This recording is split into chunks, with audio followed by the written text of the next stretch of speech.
We pay $300,000 or so as a 30-year-old ladder truck that nobody will guarantee it won't break again next week.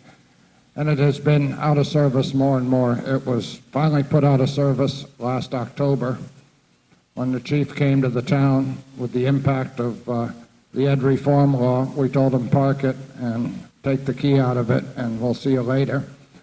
That's when it looked like we were going to have to pull $1 million out of this year's budget for the schools. And we did put on a hiring freeze. We put on an overtime freeze. We managed to save someplace in the order of $150,000 out of this year's budget. We did this by not manning fire stations, by not bringing in people to cover short shifts, by not covering shifts with the police department. So as the picture got better as the year went along, we were still without a ladder truck. What does the town need a ladder truck for? Every town has a ladder truck. What do they use it for? Chimney fires. Any time you're dealing with a fire at any kind of elevation, including chimney fires, you have to have some way to get on the roof and put it out. It's this time that the old-timers stand up and say, well, we used to take manual ladders and throw them up and run up. We've looked at the cost of enough firefighters to throw up 100-foot ladders. It's not like it used to be. It's cheaper to buy a truck, and that's the way to gain the altitude. Why don't we call on our neighbors? We could call on Maynard, and by the time they found a way around the South Acton Bridge that their ladder truck could reach, the fire would probably be out. We are still asking Maynard to cover the areas south of the South Acton Bridge till the state gets around to doing something about it so that we can repair it. It's all right to borrow from your neighbors. After you go on borrowing for months, they begin to ask, hey, how come we're buying a ladder truck and we're paying for it and you guys are using it? A reasonable question. We're going to talk more about bridges later anyhow, and it may be that there wouldn't be a way to get one from Concord either, but we'll talk about that later.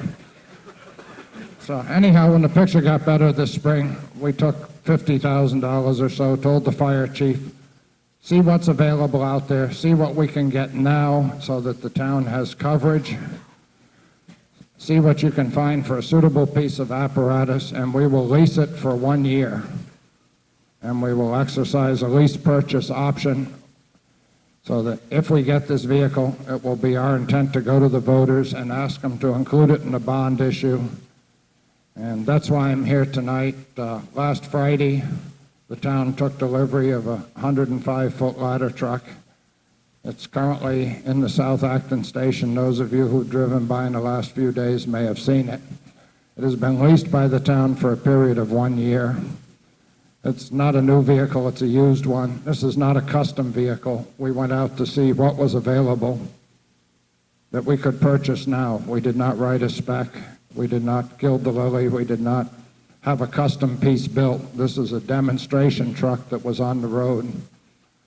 It's got a few miles on it, but it's still essentially a new piece. And as I say, it was delivered last Friday. It was tested last Saturday. And it belongs to the town now for a year, the 1 year lease being paid for with some of the money we saved with the hiring freeze last year.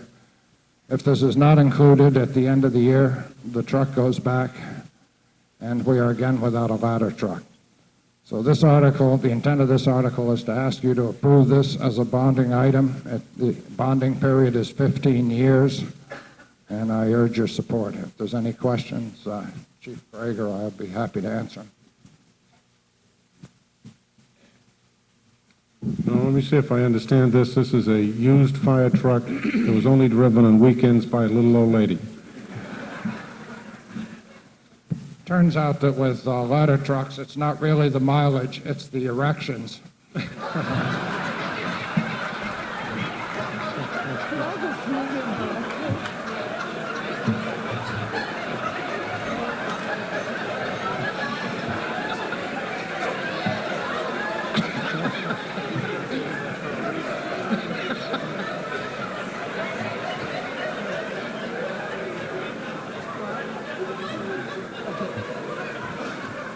You know, at your age, I could rule you out of order, but I won't.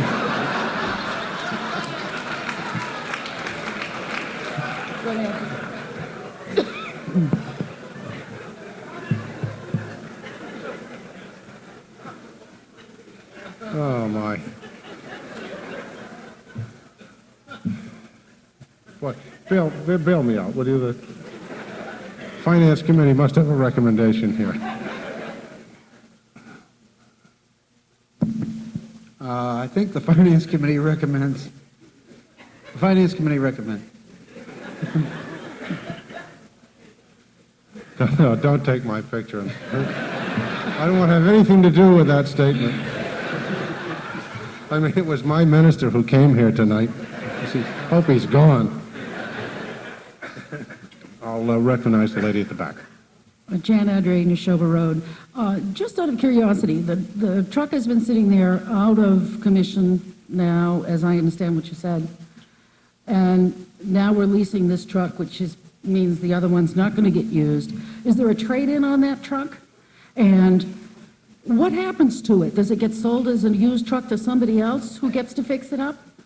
And just, again, if someone else can fix it up, is there a used fire engine lot somewhere where a lemon law applies or something? No, he gets the idea. Don't give him any more material. In answer to your question, yes, there is a used fire lot. It's generally in Brazil. Countries that have no safety standards are often looking for vehicles like this. The price they're willing to pay is probably about the same as we get if we parted it out. So it doesn't go on to some other community to be a burden to them then, at least? Generally not in this country because of safety standards and national standards. We're talking probably in the order of $5,000 to $7,000. Is that a reasonable price for the... We'd probably be ahead to use the parts on some of the other vehicles. Gentleman at the back, Josh Giller on Willow Street. Can you just tell us what it costs to lease per year, and also what kind of maintenance program will the new truck have? The one-year lease number, I don't have the exact number. It's in the order of $50,000. I'll have it here in a minute. $52,000 is the one-year lease price. It's a little cheaper to buy it than to lease it over the long haul. We do all our own maintenance within the town. The highway department does the maintenance. If it gets beyond something they can handle, it is farmed out to fire equipment repair places. We have maintenance programs on all our vehicles. We do routine periodic maintenance. If something breaks, we fix it in-house if we can. If we can repair hydraulic pistons and that sort of thing, we do it. If we can't, then it has to go out and be repaired by either the manufacturer or one of the repair places.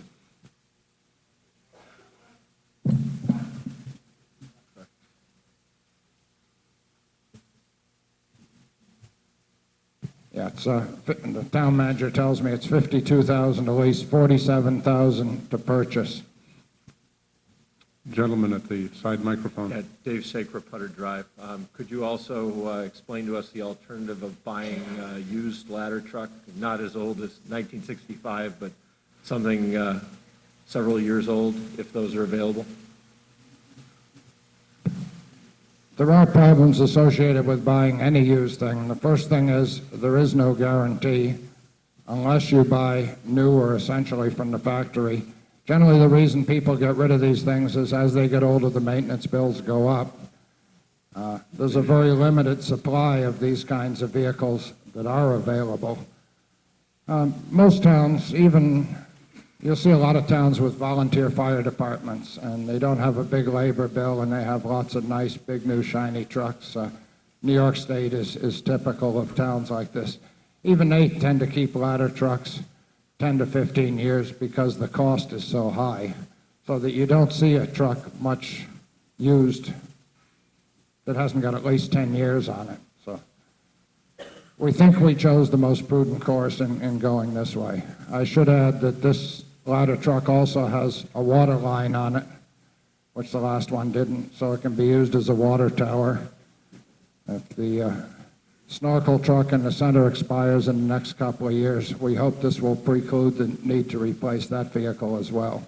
So it is a combination piece. It can be used as an engine, and it will cover everything north of the South Acton Railroad Bridge. The lady at the front microphone. Hi, I'm Michelle Barabash from Seneca Court. I think the fire truck sounds absolutely essential, as is the education of my children. And I was wondering, just if someone could explain to me how this works, how it's decided that an item of this expense is fine to put as a bond issue and not as an override, but that the school issues always become an override. Could someone explain that to me? And why that can't become a bond issue and this be voted on as an override? Mr. Hunter. Well, I'll try. First off, this is a thing. So if we were going to talk about an override, we would talk about a debt exclusion override. The override that the Acton Public Schools are taught this year is for their staff, for their operating budget, so that has to be a general override. As I tried to point out in the overview I gave of the town's bonding program this year, we just feel that the debt obligation of the town at this point is low enough that we can bond and pay for some of the items that have accumulated. Even in the, looking back some of the years which I was struggling in the school committee in the late 70s, which we thought, were terribly troublesome, look like fat years now. Even in the old days when there was no limit on how high we could build the tax rate, this is an item that would be bonded, because you just don't go out and buy a $400,000 vehicle and try to pay for it all in 1 year. So we've got a thing we need to spread out the cost. The schools have a problem this year on the local level, even after ed reform, and the fact that enrollment is going up. I was privileged to be on school committee and stood down there when enrollment was going down, and we were closing schools and we were doing some other things like that. Well, the only thing constant about trends is that they change, and now the pendulum is swinging the other way, and so we need an override in the schools, and we need to replace the equipment. This is, say, a 29-year-old piece of equipment which we think is vital. Lady at the back.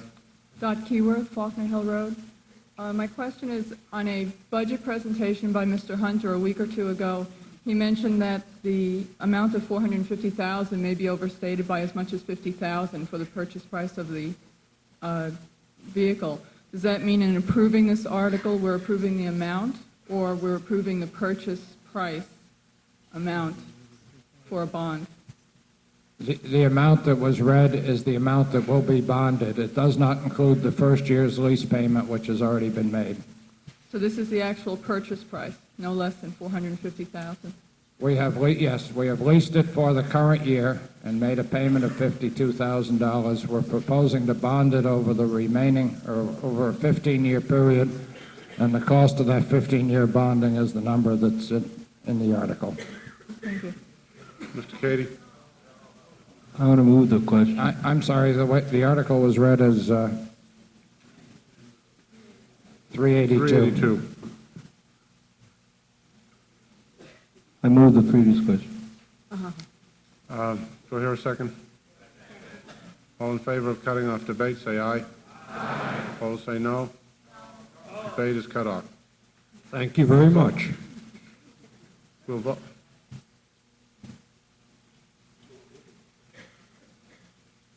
We will now vote on the article. It requires 2/3 to pass. All in favor, say aye. Aye. Opposed, say no. Well, let's try the vote again. All in favor, say aye. Aye. Opposed, say no. Motion is carried unanimously.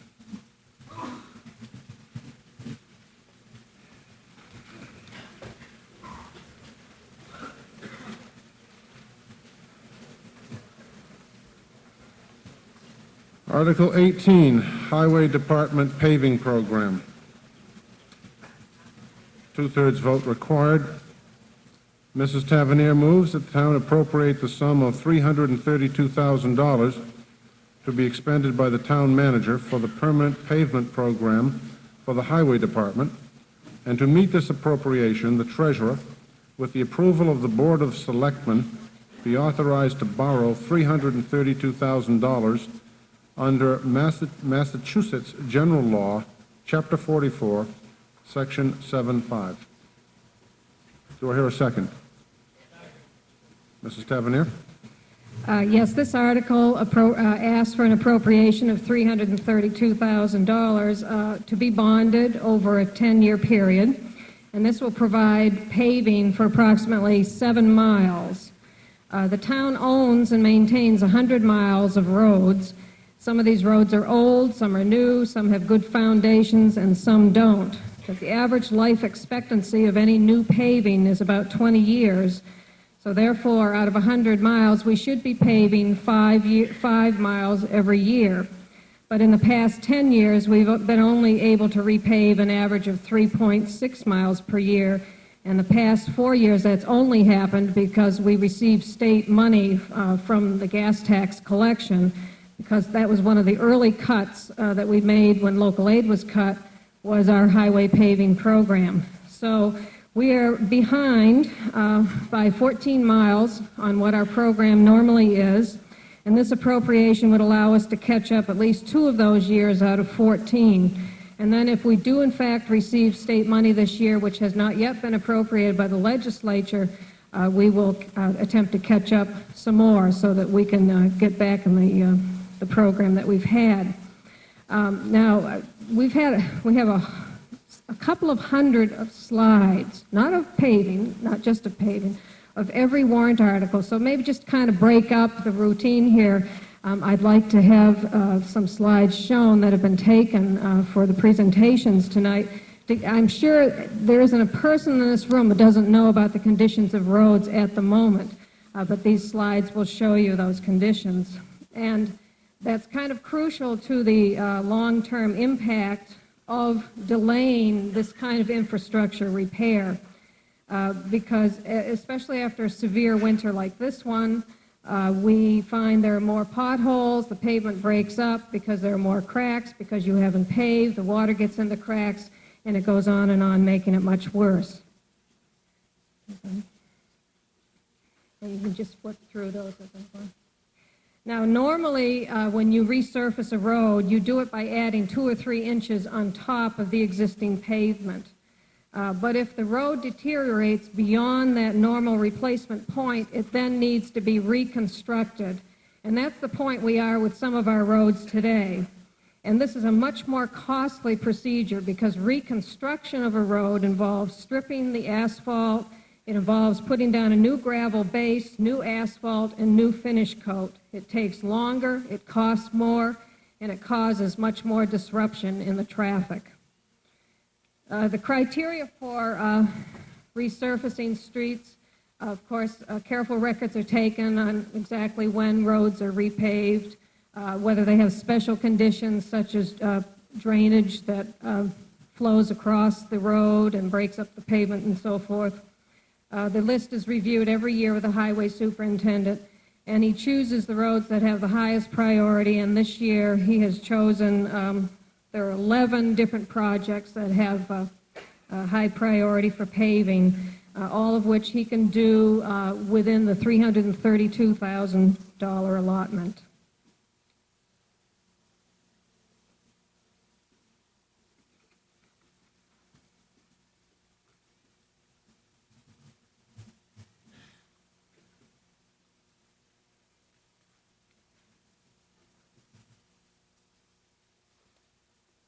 Nancy, are we waiting for, are you finished with your presentation? Oh, okay, thank you. I'll recognize Mr. Kohout from the Finance Committee. The Finance recommends this article. From the town meeting members, the lady at the front microphone. Thank you. Diane Yadger from Tumbling Hawk. I don't fully understand the process that we're going through. Maybe you can educate me a bit. While all of the articles seem to be critical to the town of Acton, it seems to me both last year and this year that those articles addressing the school budget seem to be held out until late in the evening, when much of the parent body who are relying upon babysitters to take care No, of I'm their sorry, children. ma'am. Are you talking about Article? No, the I guess article- what I'm wondering, number one, is one able to take a vote to table discussions until the school budget is done and to go back to the remainder of the agenda at a later point? And if one's not able to do so, how does one go about requesting a change in the agenda for future meetings? Well,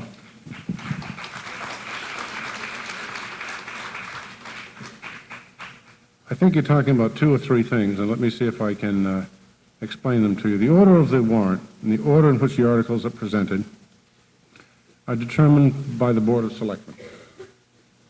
And they use a number of techniques for doing this, some of which is to make the meeting interesting. And Norm did that, I thought, tonight, almost brilliantly. Almost any order that you put it in is going to be displeasing to somebody. They have chosen this order. We've chosen other orders in the past. If you have a view of what order you think it should come in, and it is well prior to town meeting, you can make that view known to the Board of Selectmen. If you come to town meeting and you don't like the order that something is in, you have the right to propose a motion to take up any article at any time you wish. For example, if you wish to take up Article 63 now, you could do that, and you would pass a motion to do it. It does require a majority of the citizens here to support it, however. Right now, we're discussing Article 18, and a motion to do that would be out of order. But after this motion is out and discussed, then if you wish to take something out of order, you could do that. I'll recognize the lady retreating to her seat, okay? All right, seeing nobody standing? Yes, the lady at the back. On Article 18? Yes, Mr. Moderator. Yes.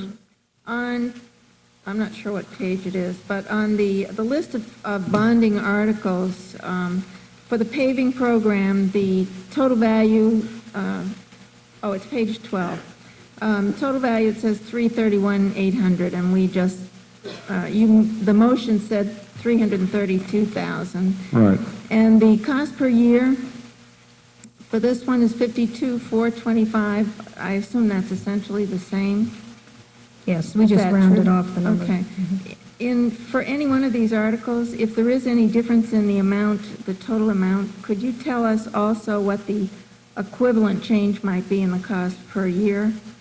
Particularly, for instance, for the previous article, which I wanted to ask about and couldn't, what the one-year cost would be, so that then we can see when we get to the bottom how much we've either voted on or not voted on an annual cost. Thank you. I think Norm mentioned that was $47,000 a year, the previous article. Okay, thanks. Other comment on Article 18? Yes, lady at the back. First of all, I'd like to commend the Highway Department for a fantastic job this winter removing snow and whatever else. I think they did an outstanding job.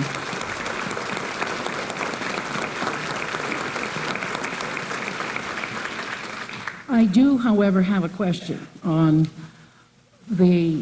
and I don't want anyone to throw things at me when I ask the question. I'm more curious than anything. I noticed this year that the plows sounded particularly rumbly and loud, as if their blades were very far down on the road.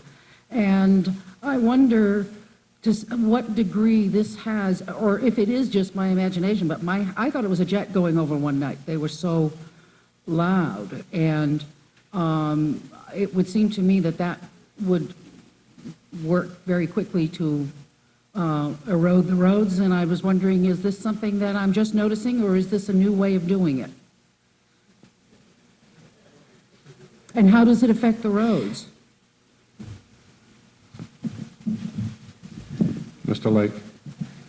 Yeah, I'll take a crack at that. I think it has to be your hearing.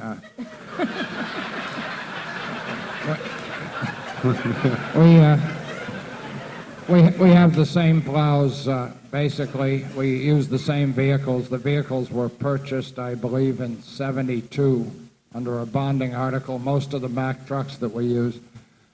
The blades all have edges on them which are replaced as they wear down, so that there are tungsten carbide material that we use for edges to save the plows, and before the material wears down to the edge of the plow, the edges are replaced at a cost, I might add, of something in the order of $50 a foot.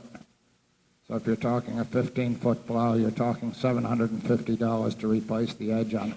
But the plows are maintained, and they're the same ones that have been in use every year. The trucks are a year older, but that's the only difference. The gentleman at the back, and then I'll get you. Peter Schultz, Knowlton Drive. I was just wondering if this is something that should be done on a every year basis. Why is it being bonded? Why doesn't it come in as... Well, we need to catch up, so this will allow us to do 7 miles, and then we hope that the state will continue to send the money that we all anticipate is going to be used in cities and towns when we pay our gas tax. And then that would allow us to continue each year to do some amount of local paving. And that's not to say that next year we wouldn't propose another sum of money for paving locally. Again to be bonded? It would be... You know, I can't predict what the next budget round will bring, but it's always a possibility. Gentleman at the back. Howard Canning, Betsy Ross Circle. This is just really a comment in a way, but it is correct to repave, but this builds up the road, and I know Windsor Avenue is built up. It was paved last year, repaved, and it's been paved other years, and consequently, you then have little or no curb, and therefore you have to replace that and put in new granite pieces. And actually, as a result of this repaving, we've lost a step. It's been filled up by the road, a new sidewalk, and there is a tendency to throw more water onto adjoining property. It seems it's like a catch-22, but I don't know that the road is worn down enough before the paving is added in some instances. But to have lost a whole step as a result of the buildup, it seems maybe it's maybe unwarranted or a little excessive in some cases. Mr. Cadillac. Mr. Moderator, this, along with the previous article, are the two big money articles in this bonding issue. And first of all, let me say that the bonding the fire truck for the latter, rather, for 15 years makes complete sense. We're going to have it for 15 years, hopefully, or longer, and that's exactly the way we should pay for these things. These are, you pay for it as you use it. This is a catch-up. And frankly, I'm concerned that 10-year bond is too long, that we're going to be paying for something that's going to need replacing before we even paid for it. Could you give me a bit of the rationale of why the Board of Selectmen selected 10 years as opposed to perhaps 5? I understand that the total amount of money is a factor, but since we are probably faced with considerable costs of catching up, do we ever catch up unless we speed it up a little bit? What was the 10-year magic figure arrived at? First of all, in terms of catch-up, it really is only 2 miles of the 7 are catch-up. 5 is putting us back on where we used to be. I would guess and ask them to confirm up on the stage, but I think we followed state law on which specifies exactly how many years you can bond certain items for. That would be my guess. They all said no. I'm effectively right. That's very clear. No, but she's effectively right.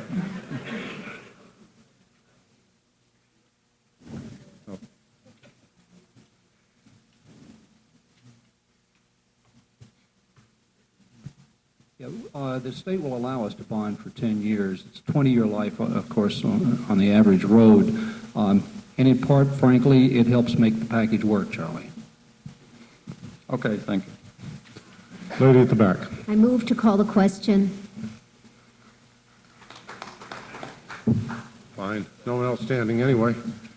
All in favor of cutting off debate, say aye. Aye. Opposed, say no. Debate's cut off.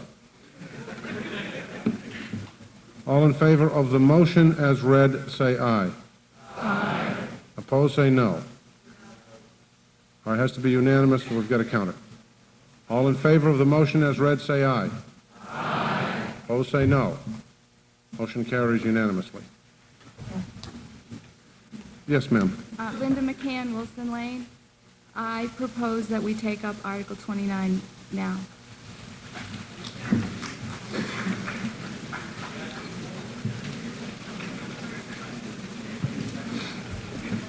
Do we have a second for taking an article out of order? It's been moved and seconded. Do you wish to speak, Mrs. McCann, to your article as to why you want to do this?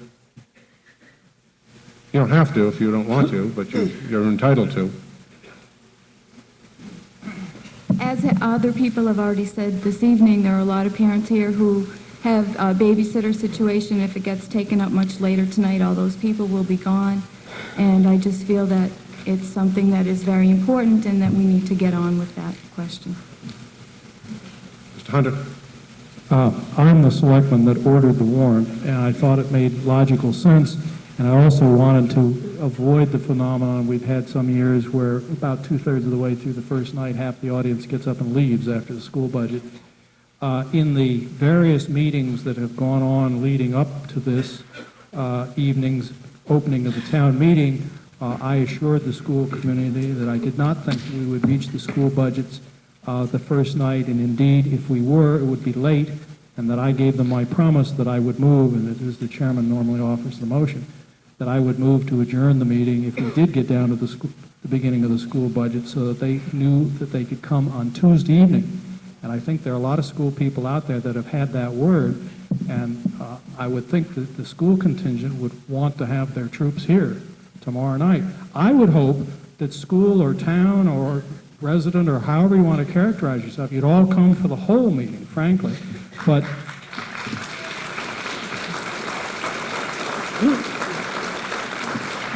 whatever you think of the decision, I have told a lot of people that we would not be reaching the school budget till tomorrow night, and I don't think it's fair to the school contingent, who I suspect will have a lot more people here tomorrow night, to reach it tonight. Mrs. Stunts. Lee Stunts, 27 Central Street, Chairman of the Acton Public School Committee. I'd like to reiterate what Dore said. This is a town meeting, and it was, for those of us who weren't aficionados, the Article 29 couldn't probably have ever come up tonight. So therefore, that is why Dore said in his public meetings that it wouldn't be up until the second night. There are many people of the school contingent who are not here tonight, and there are people who probably have left for those 10 o'clock babysitters anyway. So I would urge us to take up the school article early in the evening rather than at 10:10.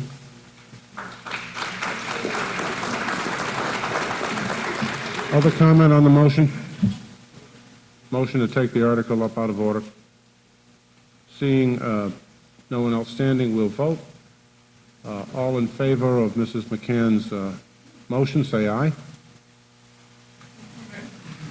All opposed, say no. No. The motion is lost. We'll go to Article 19, dealing with the Blanchard Auditorium chimney repair. Mrs. Stuntz moves to take no action under Article 19. Do I hear a second? Mrs. Stuntz? Is the microphone on?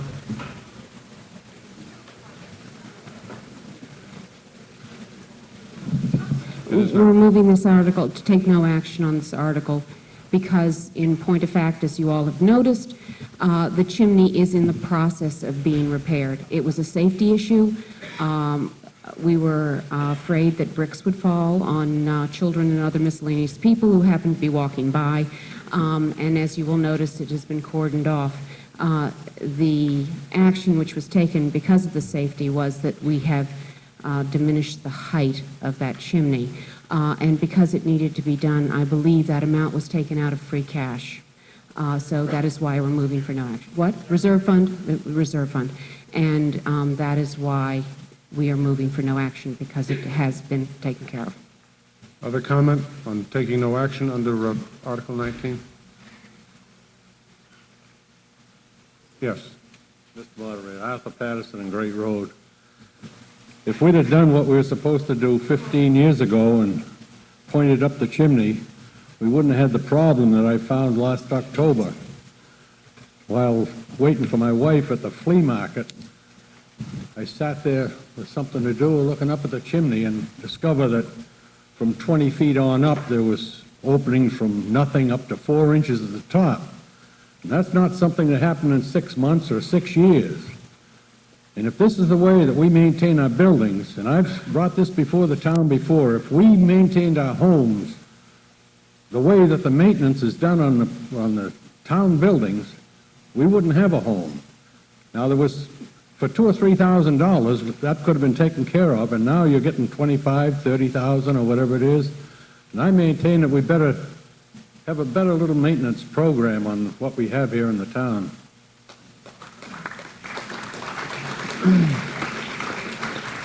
Any other comment under Article 19 to take no action? All right, we'll vote. All in favor of taking no action under Article 19, say aye. Aye. Opposed, say no. The motion carries unanimously. Article 20, Capital Expenditures, Public Safety.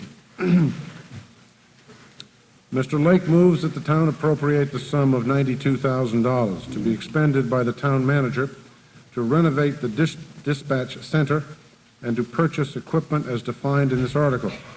And to meet this appropriation, the treasurer, with the approval of the Board of Selectmen, be authorized to borrow $92,000 under Massachusetts General Law, Chapter 44, Section 7. Do I hear a second? Excuse me. Been moved and seconded. Mr. Lake. Thank you, Mr. Moderator. I will attempt to make these move a little faster. We do have some slides. I will not show them unless somebody requests them for this.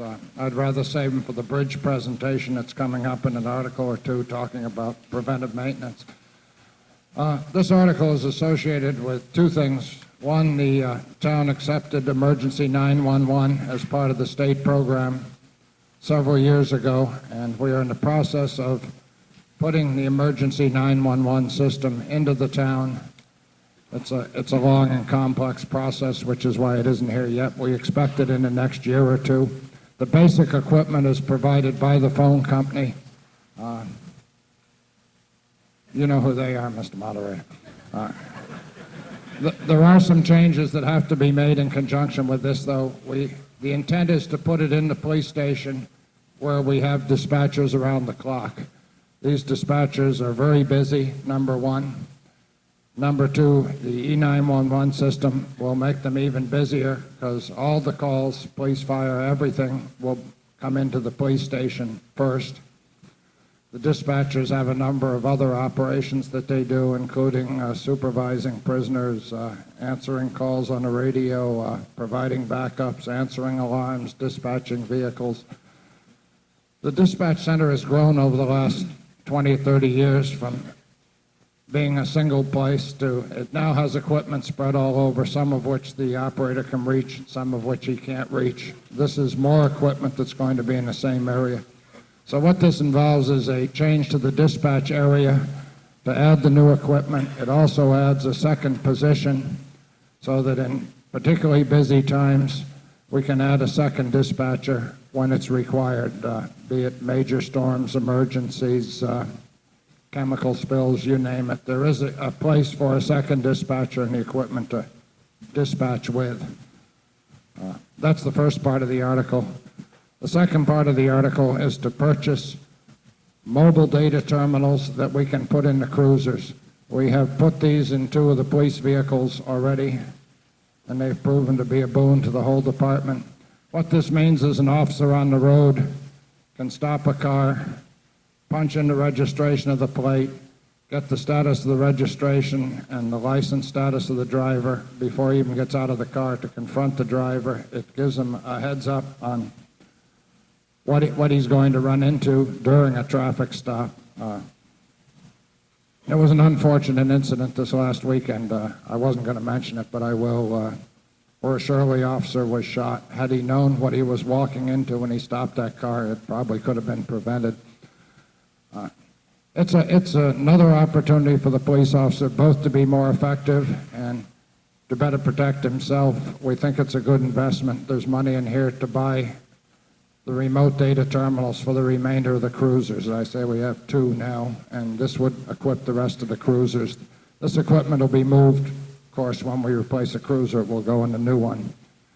And that is the sense of the article, is those 2 items. Be happy to answer any questions. Other comment from the Finance Committee? Finance Committee voted to recommend this article. Other comment? Seeing nobody standing, we'll vote. All in favor, say aye. Aye. Opposed, say no. The motion carries unanimously. Is anybody interested in the score of the game? It's Arkansas 34, Duke 33 at halftime. The president is happy.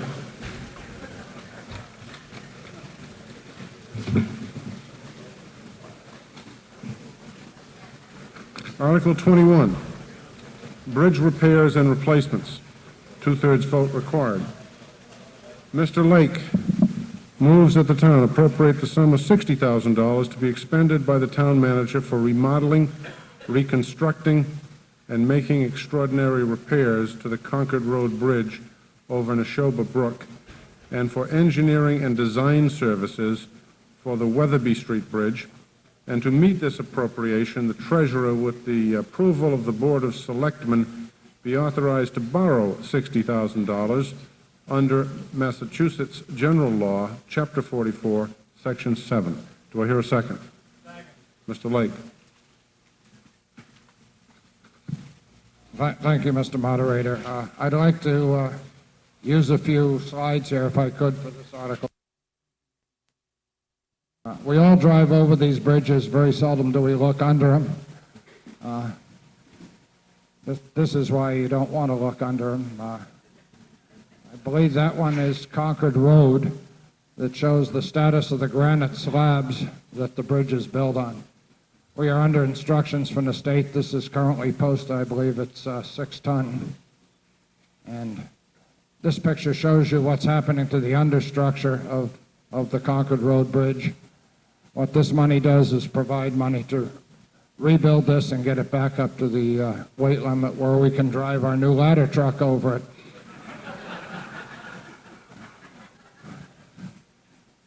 That's another shot, I believe, of Concord Road. That's better than Weatherby Street. That's a 3rd shot of Concord Road. And yet another. That's the second bridge there. And this is the Weatherby Street crossing that's right beyond the railroad tracks. Oh, is it? That was, I'm sorry. That looks better than the Weatherby I remember. Can we have the next shot? Now, keep going. There's got to be a better one than that. That's getting towards what I remember. That's as you stand on the east side of the Weatherby Street Bridge and look back at it. This is cement rather than granite. You can see what's happening to the cement and the fact that if anyone bumps the guardrail, that'll probably go in the drink too.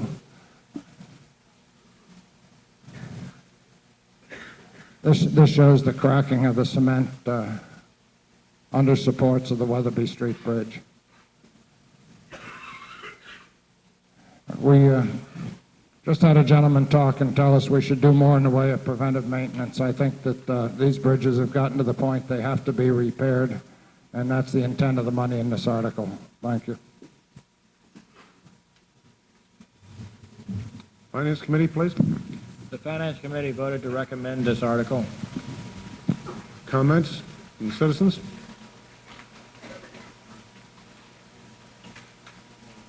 Seeing nobody standing, we'll vote. All in favor of the motion as read, say aye. Aye. All opposed to the motion, say nay.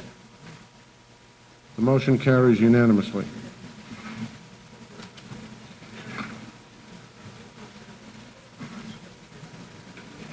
Article 22, Capital Improvements, Building Renovations. Again, a two-thirds vote required. Mr. Lake moves that the town appropriate the sum of $65,000 to be expended by the town manager for repairs and equipment as listed in this article.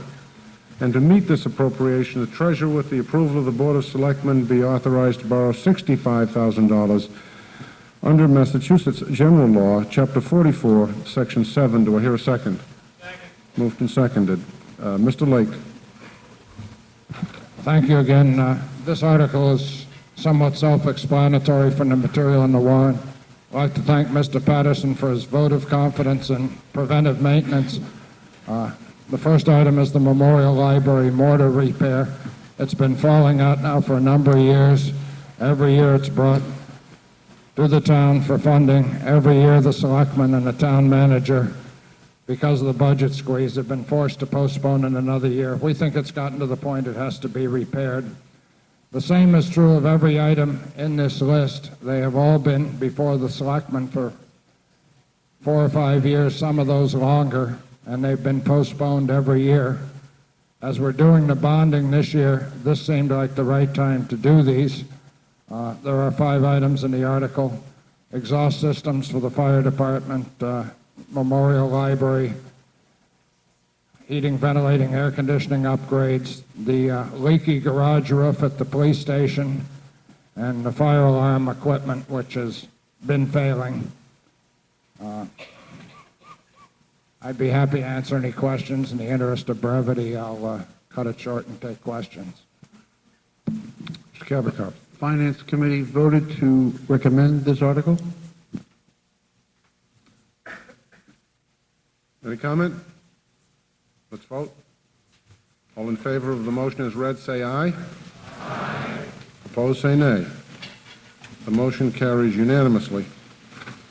Article 23, Capital Improvements, Departmental Vehicles. Mr. Mullen moves that the town appropriate the sum of $191,000 to be expended by the town manager to replace departmental equipment as listed in this article. And to meet this appropriation, the treasurer, with the approval of the Board of Selectmen, be authorized to borrow $191,000 under Massachusetts General Law, Chapter 44, Section 7(9). Do I hear a second? Mr. Mullen. I'm just going to briefly show you some pictures of the subject vehicles. We'll go through these pretty quickly. Just to cover the financial aspects of it first, all of the numbers that you see in there are reflective of the estimated cost from the state bid list, and they are net of trading costs. And once again, these are all five-year bonding, which is hopefully significantly shorter than the. This is the engineering vehicle, as you're looking at right here, the engineering van. This is used to carry the field work and do hand tools and go around town. Has relatively a few miles, but it oftentimes sits in the same spot and collects a significant amount of rusting. As you can see, that's the floor which has been replaced. We're still on the engineering vehicle here. This is the dump truck. This is the tree truck. It's, as you can see from the article, it's got 53,000 miles, but is structurally in very poor shape. You can see the rotting out there and the resting. This is the front-end loader. This has about 6,000 hours on it, but it's interesting that it's actually 12,000 hours because it doesn't record going backwards. So it's had some failures. As the motion says, the center pivot pins are very loose. Cost about $25,000 to repair. So we think this is a good one. And also the new feature is going to be able to have a plow on the front of it. Here's the 3/4 ton pickup. It already has $108,000, 108,000 miles. I'm sorry. It's used by the highway department. It used to be a mechanic's truck and was downgraded for this purpose. You can see the rotting out on it. Some of these actually are somewhat safety hazards. Okay. And this last, is that the, I'm sorry, that was the dump truck. It has 90,000 miles of service on it, used for plowing, and it's a 1985 model, and it's being replaced. Any questions?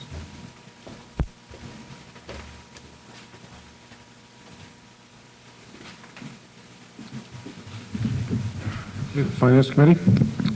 Mr. Moderator, the Finance Committee recommends this article. Comments? The gentleman at the front microphone.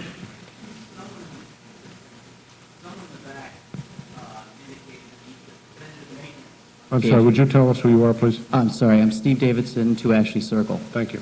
Fellow in the back brought home the issue of preventative maintenance and taking care of one's equipment. As the owner of a vehicle considerably older than these, I think perhaps I could teach the highway department a thing or two about maintenance.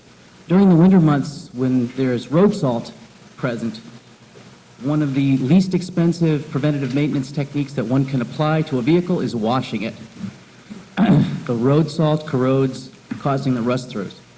Of the 5 vehicles requested for replacement, Vehicle A, severe body rot and emissions. Vehicle B, structurally in poor shape due to rust. Vehicle D, extreme visible signs of rust. Vehicle E, excessive body rot, doors showing signs of rot, and the sides of the body are also rotting out, and the floor has been replaced once before. The highway department is using equipment that is ours. It would seem to me that I'd request that the highway department take care of it. Thank you.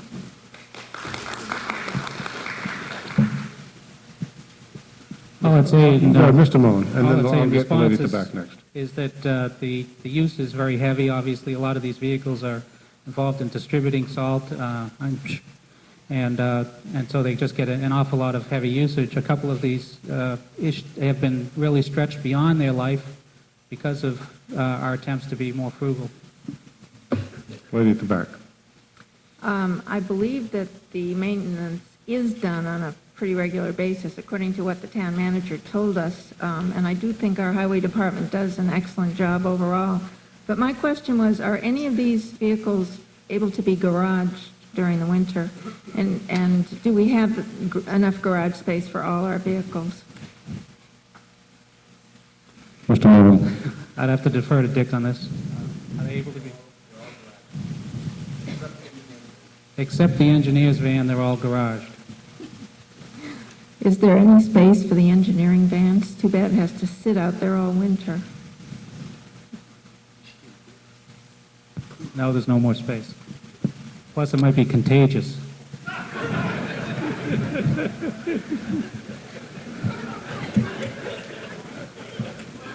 Mr. Gromlich. I've had some experience with the workings done at the DPW building, and I can't imagine that anybody believes that the highway department just lets these vehicles rust and rot without attempting to prevent it. I'm sure that Dickie would be more than happy to hire a couple of people if we let him to wash the vehicles every day. in the winter, but I'm satisfied that they do the best they can. These vehicles get an awful lot of heavy use, and I mean, that highway department, the engineering van, I've seen it up close several times. I remember it when I was on the planning board, and that was a long time ago. That's got 15 years on it of heavy-duty, in the field, in the muck and the mud use. I don't think we have any complaints about how they maintain their equipment. Other comment? Let's vote. All in favor of the motion as read under Article 23, say aye. Aye. Opposed, say nay. Got to be unanimous or counted. We'll vote again. All in favor of the article as read, say aye. Aye. Opposed, say nay. Motion carries unanimously. Thank you. Article 24, Capital Improvements Traffic Signal. Again, a two-thirds vote. Mrs. Tavernier moves that the town appropriate the sum of $48,000 to be expended by the town manager for the installation of traffic signal equipment at the intersection of Powder Mill Road, Route 62, and High Street. And to meet this appropriation, the treasurer, with the approval of the Board of Selectmen, be authorized to borrow $48,000 under Massachusetts General Law, Chapter 44, Section 714. Do I hear a second? Second. Mrs. Tavernier. Thank you, Mr. Moderator. This traffic light was kicked around last year at town meeting. It was part of the cut list at the loss of the override, and so we brought it back this year to stand alone for your consideration. The request is asking for the remaining funding, which is $48,000 worth of work that is yet to be done, and included in that is the signal itself and a little bit more road work at the intersection. A couple of years ago, the town was able to use some of the state money to put turning lanes in on either direction of Route 62, and also to do some widening of the road and do some pavement marking.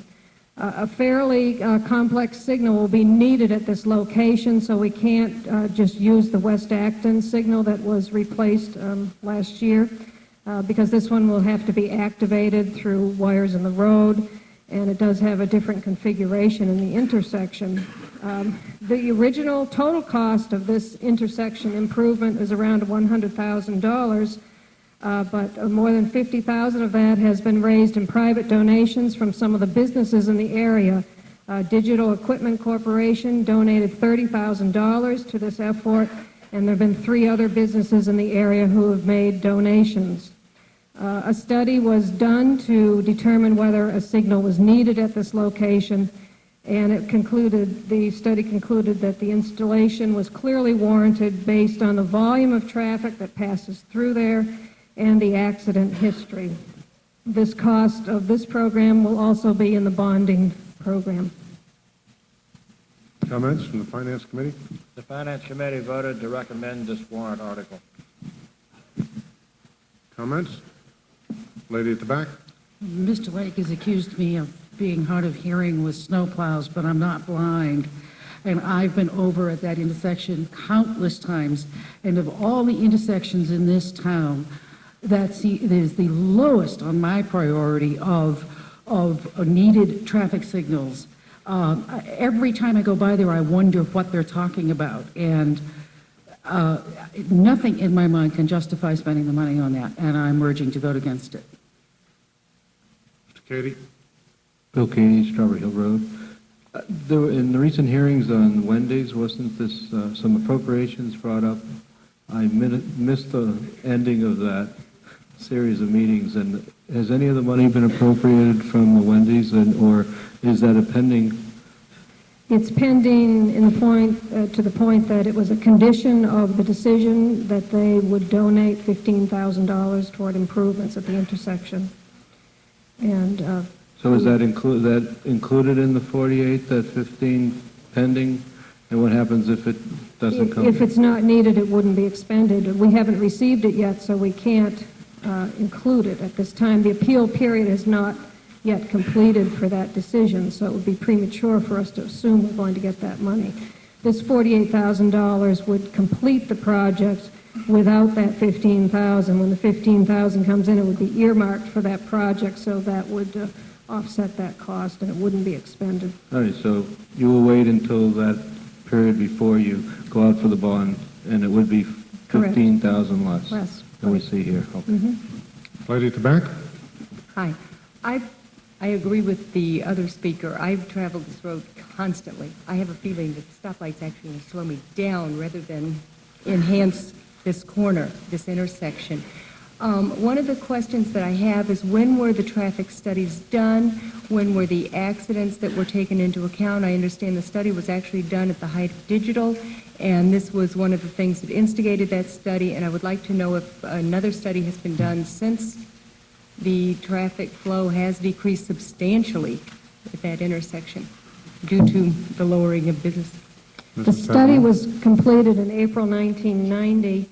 However, there has been more. The Wendy's development alone, in order to go to Wendy's from Acton, every single car has to pass through that intersection. So that will increase the volume of traffic beyond what was anticipated when that study was done in 1990.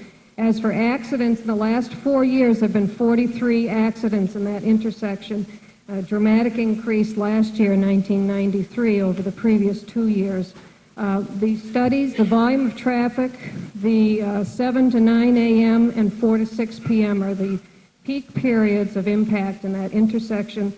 The warrant fully justified the need for a signal. We think this is a good example of a private-public partnership. We're not asking for funding of $100,000.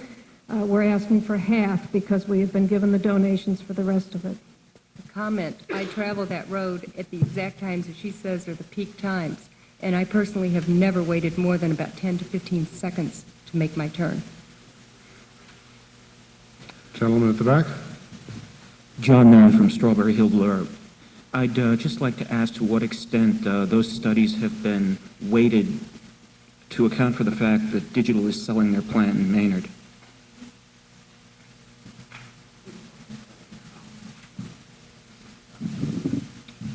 No, the study wouldn't have been in 1990. However, the study does have a future, it calculates future growth, which is a normal part of any traffic study. And it did indicate that even through the next 10 years with these improvements, that intersection would then be at a reasonable level of service. I see. Thank you. Mr. Cadillac. Mr. Moderator, 62 is a state highway. What role does the state play in this? When we did West Acton, we did our own light, and then eventually the state rebuilt it. Just tell me what the state's role in this is. It actually is not a state highway. 111 definitely is. They plow it, they maintain it, and that's why in West Acton we had to accede to the state's design. But Route 62 is not a state highway. She learned something even after 30 years. Nor is Route 27, believe it or not. All right. We will vote under Article 24. I'm sorry. Hi, Mr. Moderator. I'm sorry. Excuse me. Go right ahead. Sandra Whaley, One River Street. Mrs. Tavernier, did you say 43 accidents? Yes, in the last 4 years. That's very high. I've made a point of studying some intersections in South Acton Center around the railroad bridge, High Street, where it connects to Route 27, and School Street, where it connects to Route 27, and so forth, and we don't even begin to approach that number of accidents. And I think everyone in this room would agree that those things are pretty hazardous. I have no trouble making that turn either, but apparently 43 other folks did, and I don't think it's an issue of whether we can whiz through it as opposed to whether or not we're dealing with an unsafe intersection.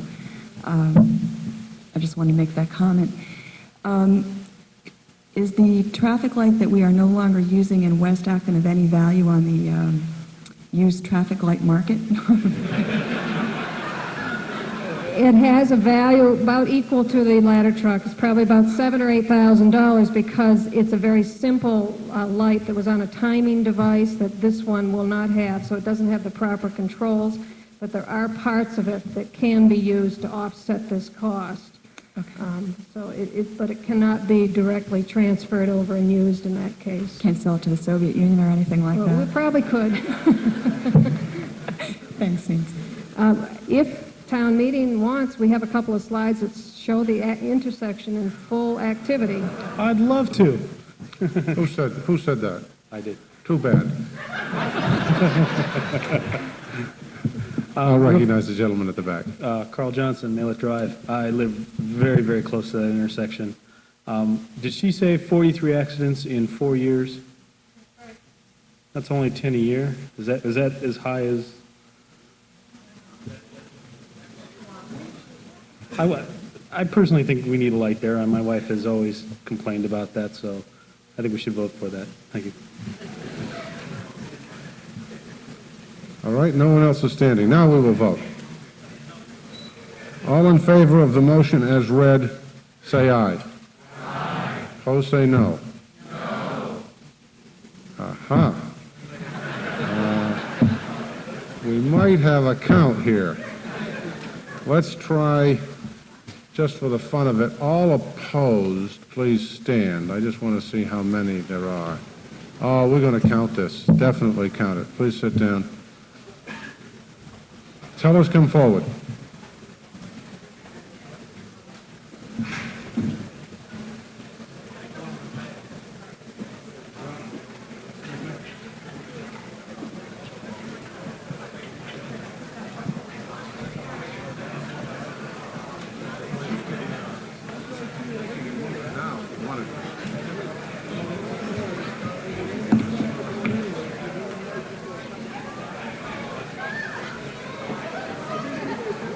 You can move it now if you want to.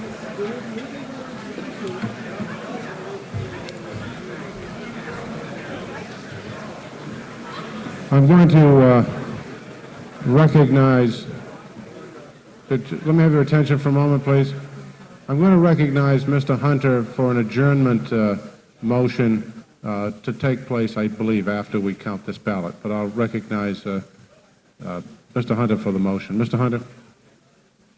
Mr. Moderator, I move that we adjourn this session at the conclusion of this counted vote to tomorrow night at 7:30 p.m. here in this place. Moving second. Any discussion? All in favor, say aye. Aye. Opposed, say no. Okay, that motion is carried. And after the count of this article and the announcement of the vote, we will stand in adjournment. Are we ready? Not quite yet.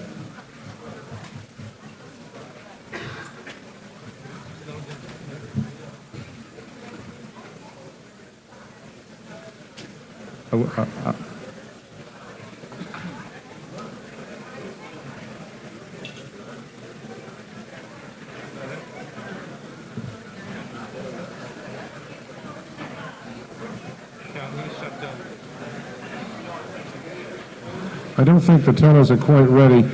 Doré, would you like to describe, while we're just waiting for the tellers to get fully organized, what the plan is for the rest of this week and whatever for town meeting? The plan for town meeting is to come back tomorrow night, as I've just moved, and then to come back on Wednesday of this week, then to adjourn over to Monday and Tuesday the following week. We have 5 days planned, and given the progress we've made on the warrant tonight, I think I'm comfortable we will finish within that period of time, and probably actually we have a shot at doing it this week, but may need next Monday. We'll just have to see. Yeah, Mr. Coleman.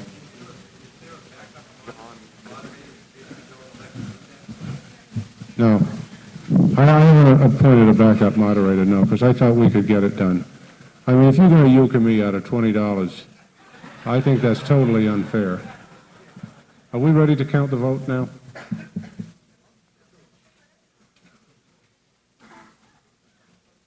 Are we ready to count? We are ready to count. Okay. Would all in favor please stand? All in favor, please stand.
All right, can everybody sit down now?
That place is disgusting in the summertime. It is disgusting.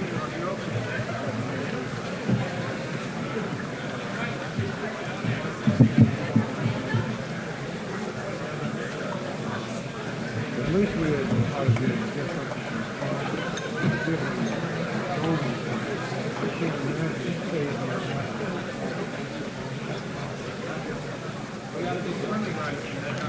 well, we ought to at least get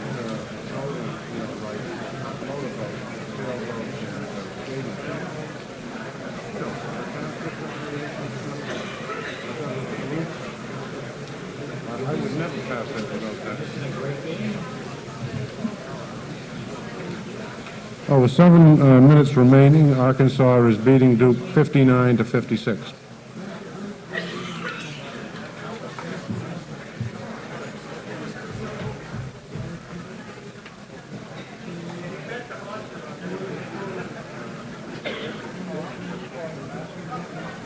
Which way?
We all set?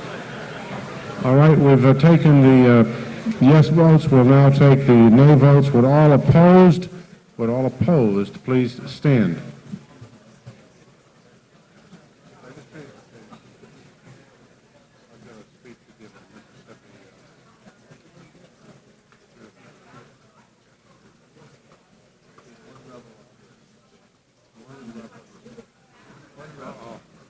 I know this is a tough one.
Excuse me, I see people walking in and out the door. Would the constable please close the door?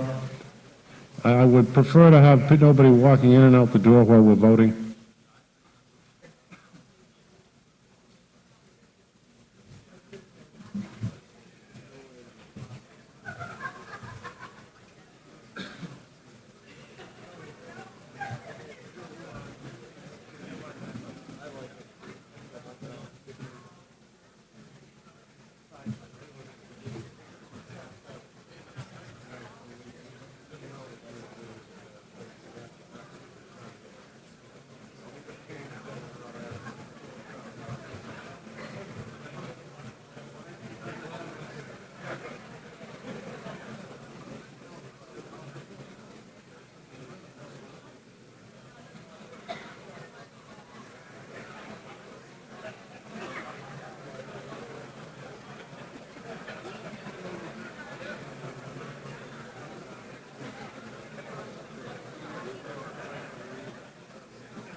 The vote is 151 in favor, 105 opposed. The motion has not carried. Motion is lost. And the meeting stands in adjournment until 7:30 tomorrow night.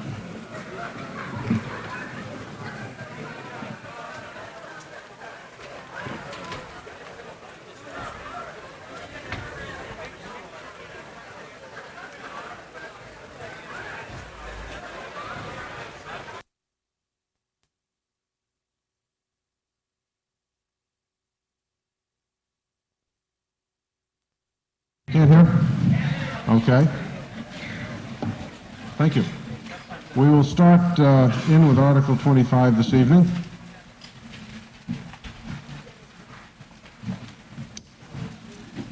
Dealing with capital improvements engineering studies. Mrs. Fanton moves that the town appropriate the sum of $25,000 to be expended by the bank for engineering plans for Kelly's Corner and for Acton Memorial Library expansion. And to meet this appropriation, the treasurer, with the approval of the Board of Selectmen, be authorized to pay $5,000 under Massachusetts General Law, Chapter 44, Section 722. Do I hear a second? Been moved and seconded. Mrs. Fanton. Thank you, Mr. Moderator. Would you like to move away? Sure.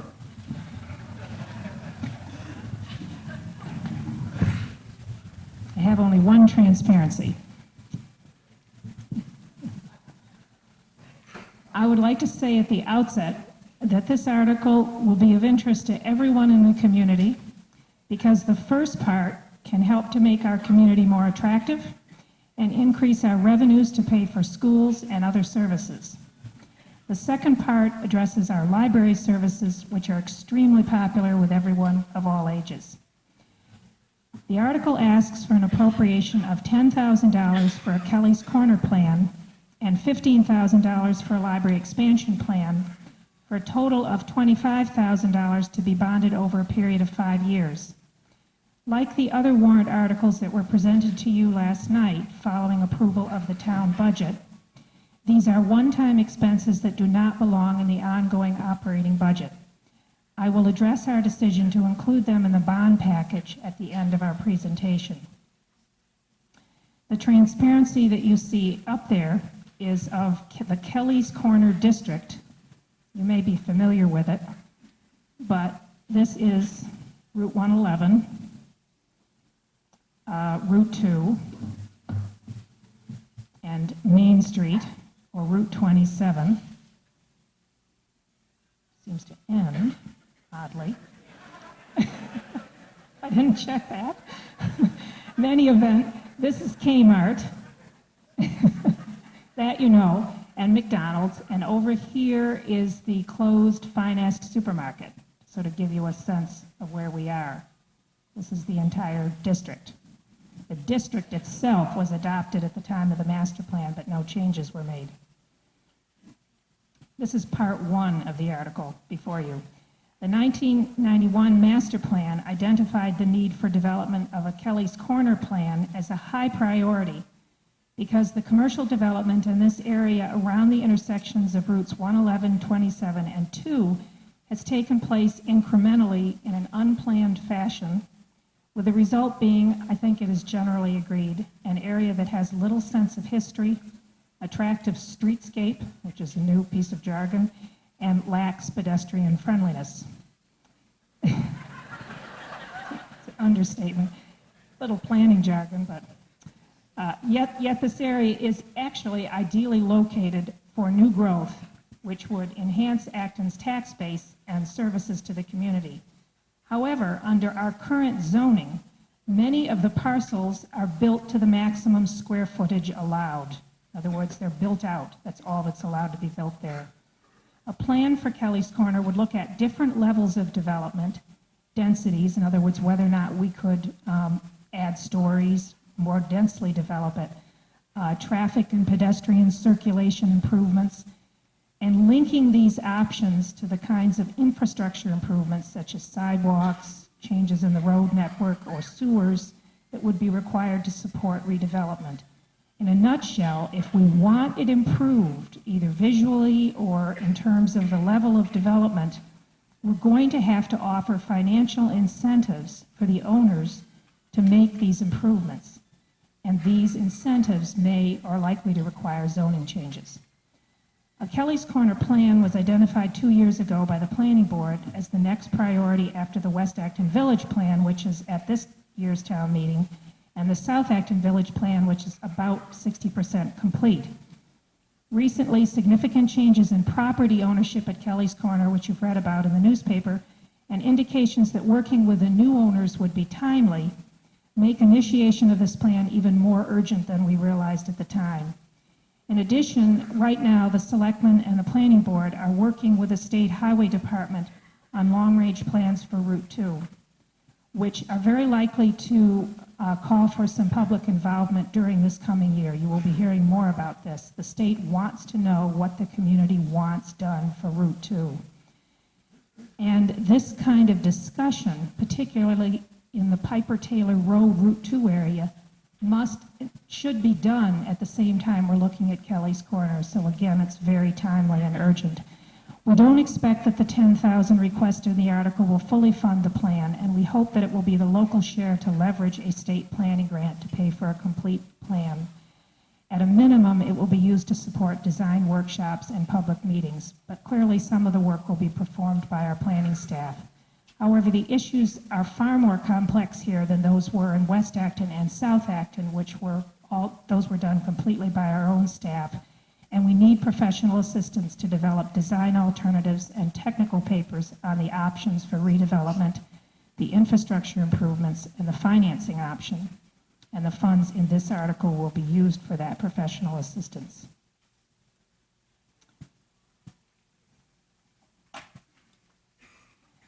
Part 2 of the article before you is the Memorial Library Expansion Plan. Again, in a nutshell, our community has insufficient space to provide the kind of library services you expect and that are already provided in comparable communities. In addition, we're still growing. Now, for those of you who might be asking us to stop this growth, and I have been asked that, I want to make it very clear that we cannot legally. In 1990, when the townwide master plan was adopted, we had over 5,000 households in Acton. We have a few more today. We estimated that at that time, when all our residentially zoned land is built out, meaning fully built to what's allowed under zoning, and this is the private property owner's right to do that, the number of households in Acton will approximately double. We said that at the time. Therefore, the current growth spurt, which is market-driven, should not come as a surprise to anyone who was here in 1990. As the summary found in your warrant makes clear, the Memorial Library's staff, materials, and services have already outgrown the space available. The most recent addition was completed in 1967. The original plans called for a two-level addition, which would have provided twice the additional space that we have today, but the decision was made to add only a single floor. The addition was designed then for a community of 12,000 people with a library of 40,000 books. Now we are a community of some 18,000 residents. The library owns 62,000 books and 5,000 non-book items. The expansion study would identify space needs and all options for expansion beyond the footprint of the existing building. Clearly, parking needs would have to be a part of this study, as would the impacts on Goward Field directly behind the library and its location within an historic district. In summary, there are four primary space needs. First, the need for a larger technology area. Because of the increasing dependence upon computer terminals for the Minuteman system, especially I'm out of my league, the increase in use of CD-ROM products, or read-only from memory products, I need that definition, and for printers to serve the terminals. Secondly, the existing space is inadequate for staff to work efficiently and for adult patrons who need to work. The trustees are now having to make the decision to add bookcases or retain the study tables and carrels that exist today. Thirdly, the growth of the preschool population, which is of such concern to the schools, has also put pressure on the children's department, with patrons requesting more services, especially story times and larger collections. And lastly, there is no area at all for community programs, which are very popular.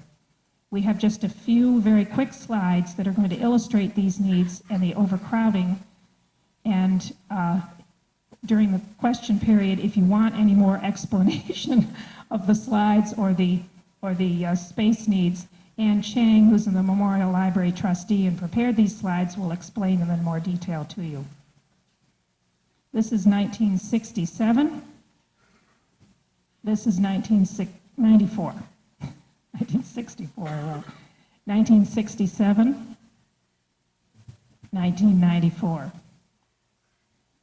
1967, 1994, that's not too clear. 67, 94. That one shows it pretty well. And this is the permanent storage space for our encyclopedia, because there aren't any more bookshelves. In conclusion, you may have noticed on the Finance Committee's handout that this is a non-recommended article, which I believe is, and they will speak to that in a moment, I believe this is based on a concern that we are asking you to bond studies. We are recommending that they be included in the capital program that you approved last night for three reasons. First, they have been determined by Town Council to be legally eligible for bonding. Secondly, when we provide the local share of a state-funded capital improvement project, for example, a new traffic signal, the local share is the design and engineering costs that the town incurs. Clearly, in that case, it is considered by the state to be part of the capital project. While these studies that we're talking about in Article 25 will not provide us with final designs for the projects, we would still need that, they are a very necessary first step, and we consider them part of the capital project. And thirdly, it's cost-effective to include them as part of the larger package, as DeRay Hunter explained to you last evening. Just as a reminder, this article and the other bonded articles that were approved last night do not affect the fiscal year 95, in other words, this coming year's budget. DeRay can re-explain this if anyone requests it after I'm finished, or in the event that you were not here last evening, or if you would just like a recap so that that's clearly understood.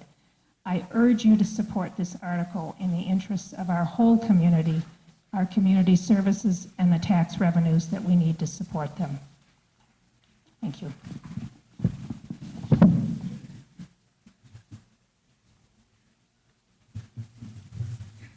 Okay, is there other comment from the Finance Committee?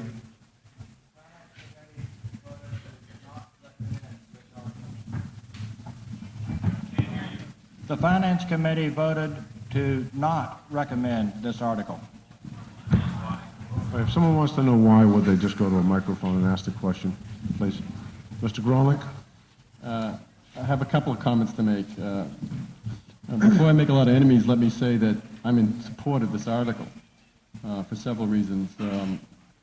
Experience on the planning board tells me that Kelly's Corner has been a mess, is a mess, and needs to be worked out, and I applaud them for wanting to do that. I agree with the concept of using a redevelopment of that area, if you will, and letting private people pay for that redevelopment by giving zoning incentives or working towards that way. As far as the library expansion is concerned, I have a lot of experience with libraries in my private business, and I will tell you that this library desperately needs this work to be done. I have been part of and designing and building several libraries, and I know what's involved here. However, now let me make some people very mad. This town spends $22,000 a year maintaining and keeping open the West Acton Library. I will tell you from my own experience that for a town of this size to spend that money on a satellite library makes no sense to me at all and would well pay for this article or most of this article. I think, and I don't want to make this as a part of a motion, but I think that the design effort that goes into this work must, at least as a contingency effort, consider the incorporation of the collection from West Acton into this building if we ever expand it. Clearly, it can't be done now. But it's crazy to keep a library a mile away from the main library, or perhaps 2 miles away from the main library, at the tune of $22,000 a year plus maintenance, and then have to spend money on this building. So I support the article, but I definitely think the selectmen should aim this work towards that incorporation. Mr. Cady? Yes, I'd like the Finance Committee to give us an explanation of their reasoning behind this vote they took. The Finance Committee voted to not recommend borrowing $25,000 for engineering studies. We did not have an opportunity to vote on whether the planned engineering developments were a good idea or not. We voted that it would be, we voted not to borrow money for the planning stage. You don't think it's a good idea to put out a bond for 5 years for a study? That's the basis of your reasoning? We understand that it is probably legal to borrow the money for the engineering pre-studies, but we recommended not. Do you have a vote? Do you have an opinion as to whether, if it was financed out of revenues rather than bonding, would you give us a sense of what you would vote tonight if you haven't taken that vote? The Finance Committee did not have that question before it, so we cannot speak for the Finance Committee since it hasn't decided that issue. I just asked you. Could you speak to the Finance Committee? Speak to it now.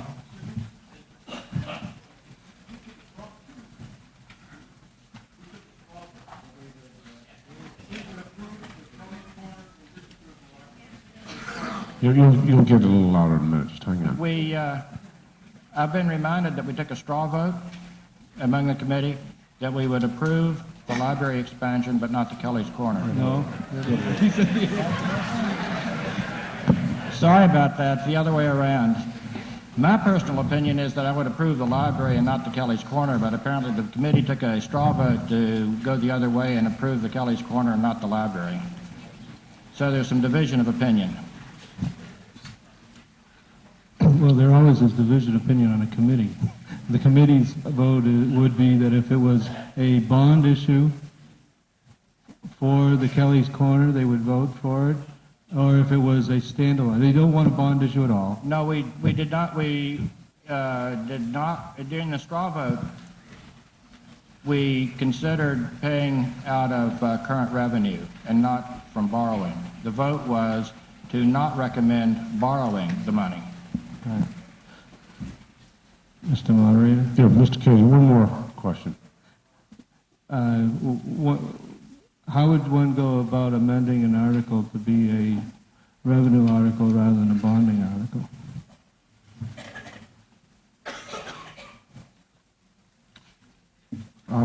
You could do it by removing the section of the article that dealt with the bonding. Is that right, Mr. Town Council?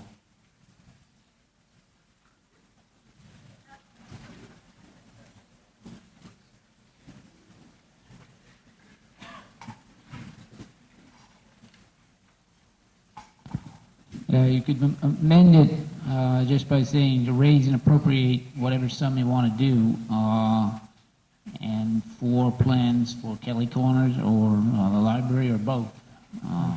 So I can bifurcate it too. Yeah. Look, we had a little trouble with some words last night. We don't want any words like bifurcate. We don't want to have to ask Mr. Lake to explain this thing. I didn't say barbicate. Please.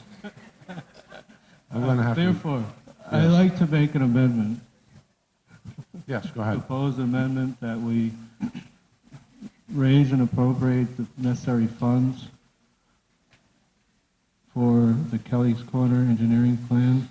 I'll tell you what, Mr. Cady, why don't you come up and construct a motion with the town council that does what you want. I want to make sure that we get the amendment correct. So why don't you come up on stage, construct one with the town council. In the meantime, we'll allow some other people to speak. Yes, gentleman at the back. Yes, Dick Swanson, Newtown Road. This is sort of an interesting article, and when I looked at it, I said, yeah, let's see. Well, if we're two articles, I think I'd vote yes on one and no on the other.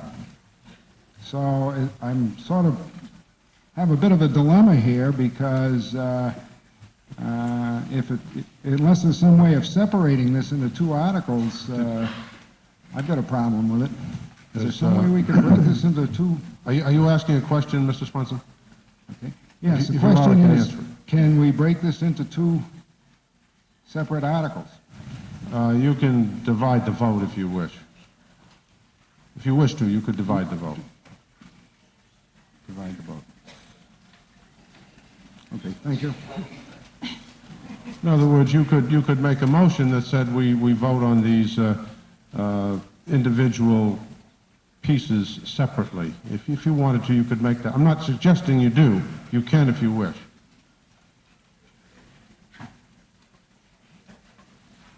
I'll recognize the gentleman at the front and then you, ma'am. Yes. Bert Schaefer, Flag Road. The Finance Committee has not really helped me at all. The Finance Committee has not helped me at all. It's interesting that that's your recommendation, but I would like some rationale to support the recommendation. Or did you just not feel like it that day?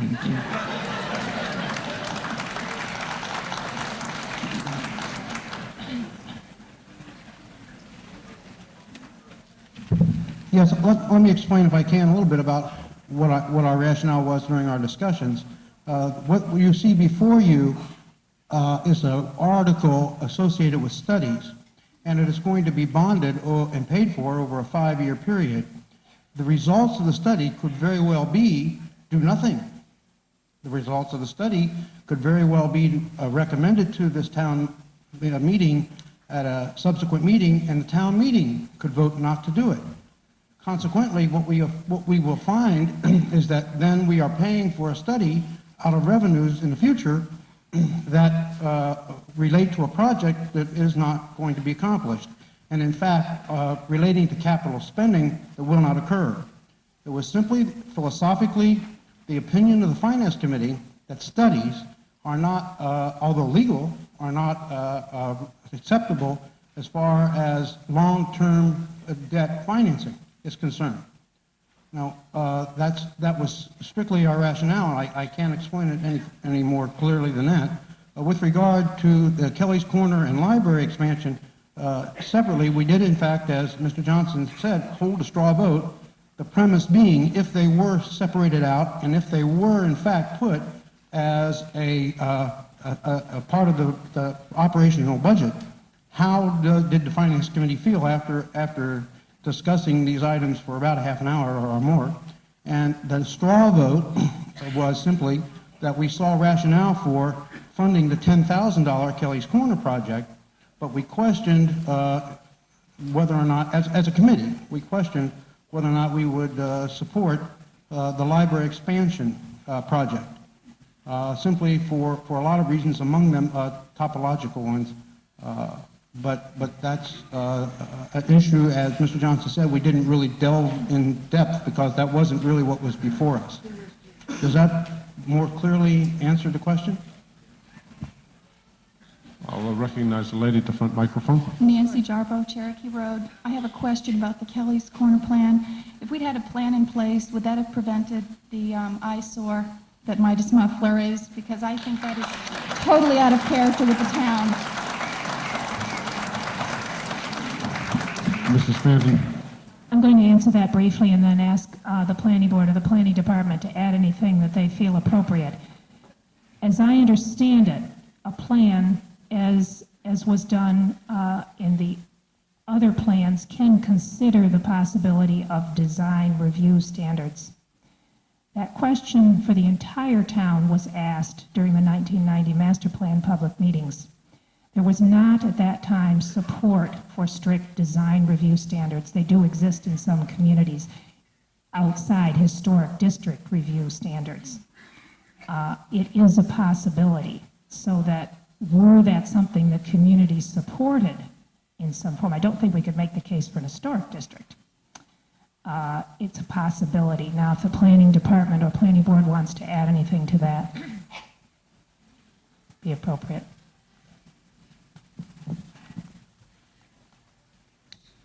Well, it doesn't appear that they wish to. Since Mr. Cady produced his amendment and was standing first, I'm going to let him make his amendment now. Mr. Cady, and then we'll discuss the amendment, and then we'll get back to the other discussion if it passes. Council suggests that I need to have two amendments, one for each, because you have to have a separate one for each one if you're going to appropriate it separately for the amount. So I'd like to move that we strike the wording in the existing article and replace it with two amendments. The first amendment to read, to see if the town will raise and appropriate a sum of $10,000 from available funds to be used for the engineering plan of Kelly's Corner.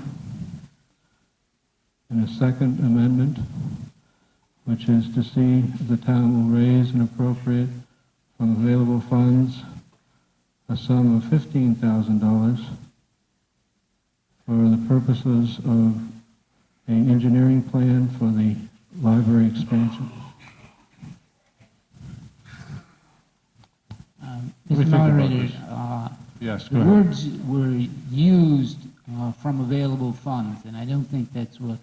I didn't, that's right. I didn't mean to say available funds. Raise and appropriate. Raise and appropriate. Why don't you get the, just for the purposes of legality, let's get the motions or amendments straight. I'm assuming your motion deletes everything that's there. Is that right, Mr. Callahan? His motion deletes what's there and replaces it with the following words. Go ahead. Give it another try. To see if the town will raise and appropriate a sum of $10,000 for an engineering plan of Kelly's Corner. And the second amendment, to see if the town will raise and appropriate a sum of $15,000 for an engineering plan of the library expansion. All right, let me just confer with the town council for a minute.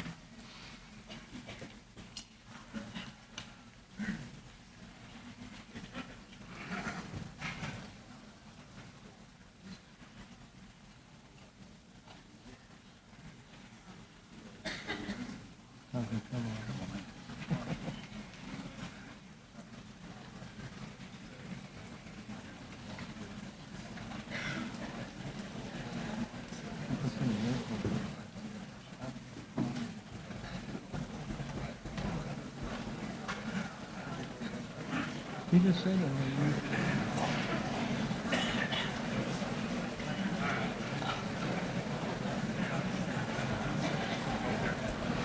While they're waiting, I'm putting this in real quick.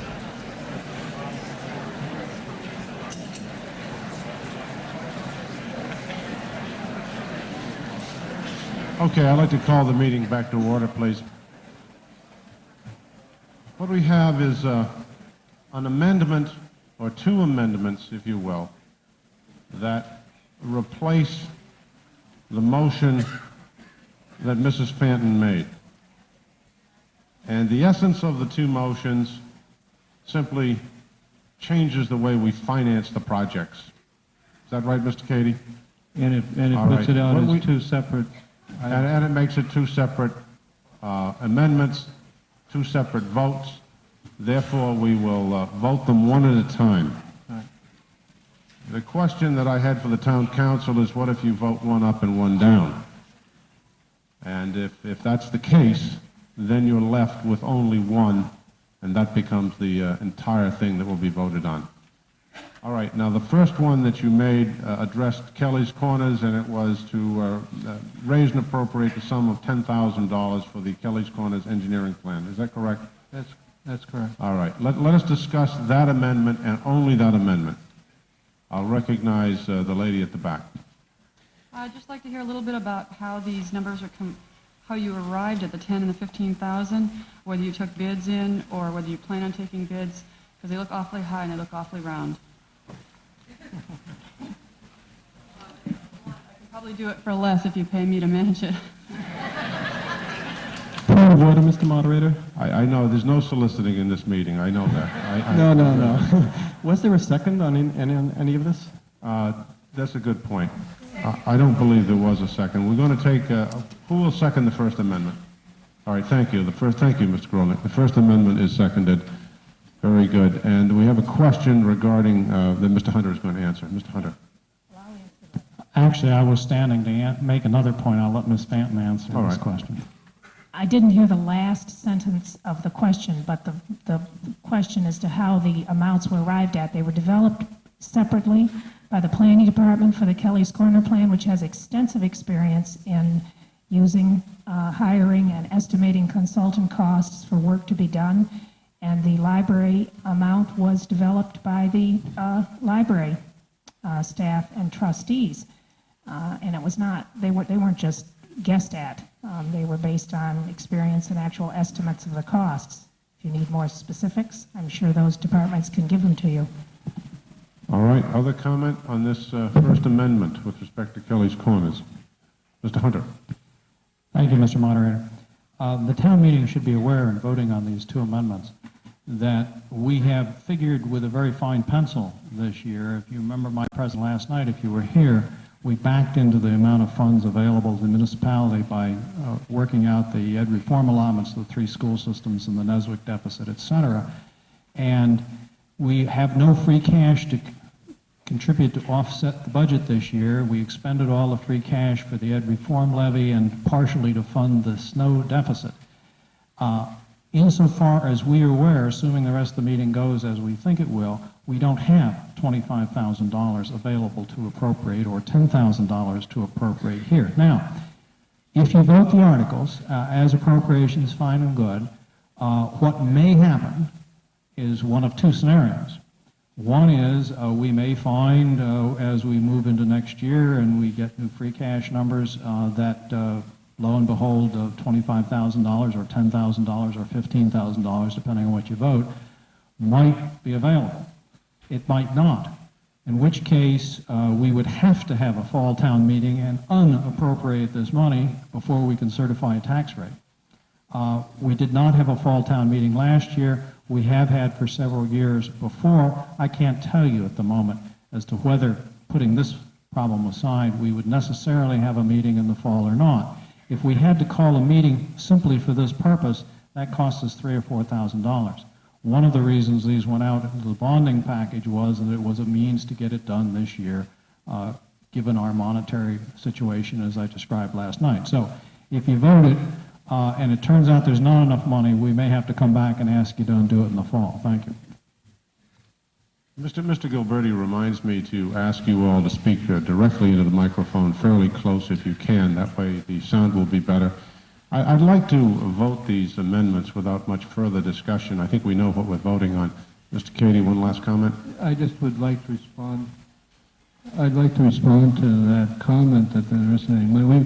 We voted last night not to appropriate the bond for the traffic signal at High Street, which had an allowance of $7,000, $7,500 per year in that item, and there is $5,000 a year for, it shows me here, that there's the money appropriated for this as a bond, has to be paid, and the bond money would be available. That was in the amounts shown on page 12. So there are some funds available, not the total amount, and there was some money available in the stabilization fund, so that could be appropriated over to that if, for instance, there was no, we didn't need the money for a Minuteman. There, money can be found. Mr. Hunter? If you recall, thank you, Mr. Moderator, if you recall my presentation last night, the first payment on this bonding will actually occur in July 1996. It is not money that is in the fiscal 95 financial plan or budget. The decrease in the bonding simply means that we'll have less of a gap to close in next year's budget. It doesn't make it available in this year's budget. And if you took it out of the stabilization fund, you have to come back to town meeting to do it. My whole point was this may require us, if you voted, to contingently come back to town meeting in the fall, and I simply think you ought to know that. All right, let us vote. Now, I want to make sure. Do you know what you're voting on? No. Okay. You're voting now on the Kelly's Corner amount of $10,000 to be raised and appropriated, but not bonded. If you vote it favorably, then you'll have a chance to vote it again, because that just amends the motion, and we'll now have a motion that's amended, and we'll vote it again. But in fact, what you're voting on is to change the way it's financed. If you vote it down, then the motion could stand the way it initially was if you vote, both down. I'm not suggesting what you do, obviously. Let us vote on the First Amendment. All in favor say aye. Aye. Opposed say no. No. The amendment is lost. We can now discuss the second one, and we can vote directly on it. Yes, gentleman in the back. Dennis Ahern, speaking as a trustee of the Acton Memorial Library. I understand that this straw vote that was taken by the Finance Committee, there was some mention made to rejecting the idea of an expansion of the library because of topology. Well, that suggests that they've already done their plan and made up their minds. The whole basis of a plan is to see what is feasible. That's what we are funding here, to do a study and see what is feasible. It's necessary that we do this now because it is our understanding that the state is possibly going to be appropriating some money for library construction grants. They did this a few years ago. We tried to get in on it. We had a good plan at the time. It did not work out. We did not make the final cut. If there's going to be money available, it behooves us to be ready with an up-to-date plan that meets the requirement for 20 years worth of coverage. We have to show that we have a plan that shows that we're ready to have this library covered for 20 years. All right, let us vote on the Second Amendment dealing with the library expansion engineering plan for $15,000. You ready to vote? All in favor say aye. Aye. Opposed say no. No. Motion is lost. The amendment is lost. Now what we have is the unamended motion up for discussion. Is there any further discussion on the unamended motion? Yes. Martin Gladstone Street. Just one question. In the back of my mind, I remember seeing a complete design for the library expansion done just a few years ago. What's happened to that? There wasn't any mention of it in the article, and I'm curious, is this something that's going to start from scratch again? Or are we building on what we already have? Mrs. Fanton? I'll defer to Ann Chang, Memorial Library Trustee, for that question. Yes. We're required by the state to provide a plan which will build a library for 20 years. That plan was a stopgap measure which would have lasted about 5. The reason we need a plan, as the Finance Committee said, is because we have to look at the site to see whether or not we can build in that particular site or whether we have to move. The trustees intend to build a new library or an addition to the library. There's no doubt about that. Okay. Yes, lady at the front. Alice Schaefer, Reed, Flag Road. I have a question. You mentioned something about the footprint of the library, and is it your intention, even before you've done the planning, not to enlarge up, but only to enlarge outward? Mrs. Fenton. That language, footprint of the library, was actually the language that the library used in developing some of the background information for the study. It would seem to me conceivably possible that the study would look at all options. If that's not correct, I would assume Ann will tell us. The structure of the building will not allow us to build up any longer without doing mechanical things that would be extremely costly. So are we going to look outside of the footprint of the building? You bet. I mean, we have, yes. Lady at the back. Lois Musser, Adams Street. Can we still vote on these separately? May I suggest that we vote on each part separately? We Or can can if we you not wish. do that now? We Am I can, so- we can if you wish, if you give me that motion. I make a motion that we vote on each part separately. Do I hear a second to the motion? All right. Anybody wish to discuss it? You can if you wish. Seeing no one standing, we will vote. All in favor of the motion, say aye. Aye. Opposed, say no. No. Motion's carried. We'll vote separately. I assume that gives you no problem, Mr. Counsel? It does not give you a problem. Yeah.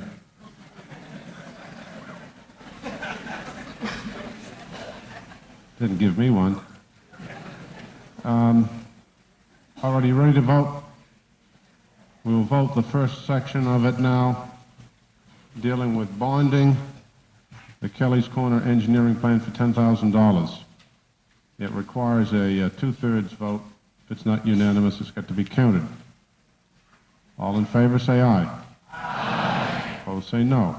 No. Would all opposed please stand?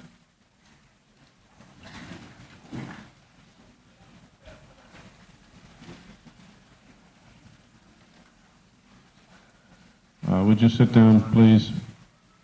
Would the tellers come forward, please?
There was a question just asked me, how do we know people are appropriately registered? In other words, there's some people in the audience who are unregistered. There is a separate section of the auditorium for people who are unregistered, and they should be sitting there, and that should not be counted. But more than that, only registered voters have the small cards, and so please hold those cards up when you're being counted. That just ensures that you are a registered voter, and we're not counting unregistered people. It's a good question, sir. Are we ready to vote? Bill, are we ready to vote? All right, would all in favor of